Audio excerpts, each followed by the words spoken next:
اچانک اس نے مسجد کے ایک کونے میں جا کر پیشاب کر دیا۔ صحابہ کرام رضی اللہ تعالی علیہم اجمعین کا چہرہ غصے سے سرخ ہو گیا۔ یہ قصہ ہے اس عظیم ہستی کا جسے دنیا رحمت للعالمین کہتی ہے، جن کی سیرت رہتی دنیا تک انسانیت کے لیے روشنی کا مینار ہے۔ آئیے آج ہم سنتے ہیں حضور اکرم صلی اللہ علیہ وسلم کی معافی اور برداشت کا ایسا واقعہ جو دشمنوں کو بھی شرمندہ کر گیا۔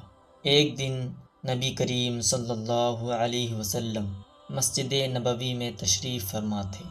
آپ صلی اللہ علیہ وسلم کے قریب ایک دیہاتی آیا جو نہ دین کی باریکیوں سے واقف تھا نہ ادب نبوت سے۔ اچانک اس نے مسجد کے ایک کونے میں جا کر پیشاب کر دیا۔ صحابہ کرام رضی اللہ تعالی علیہم اجمعین کا چہرہ غصے سے سرخ ہو گیا۔ کچھ لوگ اٹھے کہ اسے روکیں یا سختی کریں، لیکن حضور صلی اللہ علیہ وسلم نے فرمایا اسے مت روکو، اسے پیشاب کر لینے دو۔ جب وہ پیشاب سے فارغ ہو گیا تو نبی کریم صلی اللہ تعالی علیہ وسلم نے بڑی نرمی سے فرمایا یہ مسجد عبادت کی جگہ ہے، یہاں پاکی ہوتی ہے، ناپاکی نہیں۔ پھر آپ صلی اللہ تعالی علیہ وسلم نے پانی منگوایا اور خود اس جگہ کو دھلوایا، اور اس دیہاتی سے کوئی تلخ بات نہ کی، نہ سخت لہجہ اپنایا۔ اس پر وہ شخص حیران رہ گیا۔ وہ کہنے لگا اے اللہ مجھ پر اور محمد صلی اللہ علیہ وسلم پر رحم فرما اور کسی پر نہیں۔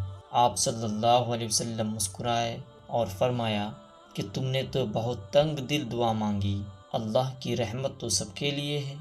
یہ واقعہ صرف ایک کہانی نہیں، یہ ہمیں بتاتا ہے کہ نبی صلی اللہ علیہ وسلم صرف اللہ کے نبی نہیں تھے، وہ انسانیت کے سب سے بڑے معلم تھے کہ صبر، برداشت اور رحم دلی کی کوئی حد نہ تھی۔ آج ہم ایک دوسرے کو چھوٹی چھوٹی باتوں پر معاف نہیں کرتے، لیکن وہ ہستی صلی اللہ علیہ وسلم جس کے پاس اقتدار بھی تھا، طاقت بھی تھی، پھر بھی وہ معاف کرتے تھے۔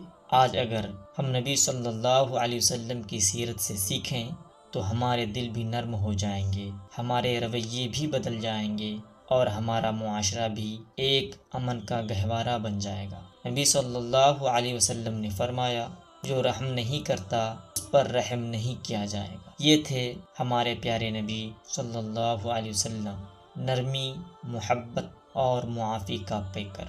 کاش کہ ہم بھی ان کی سنتوں کو اپنا لیتے۔ ناظرین و سامعین، اگر میری ویڈیو آپ تمامی حضرات کو اچھی لگی ہو تو ثواب کی نیت سے آگے ضرور شیئر کریں۔ السلام علیکم ورحمۃ اللہ۔